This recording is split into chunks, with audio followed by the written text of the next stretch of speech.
ये देखें गर्मी का मौसम शुरू हो गया है। इन गोरे लोगों ने पार्कों में बैठना शुरू कर दिया है। और यहाँ की तरक्की का राज पता क्या है कि जो है ना, इधर इनकी जो गवर्नमेंट है उसने भी यहाँ पे काम करना शुरू कर दिया है। वो सफाइयाँ हो रही हैं पार्कों की।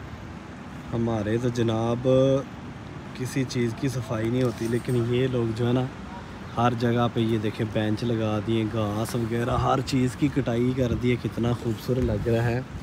इस तरह ये लोग आज़ादी से इधर बैठते हैं और अपना लाइफ को एंजॉय करते हैं, चिल मस्ती वो करते हैं। ये ना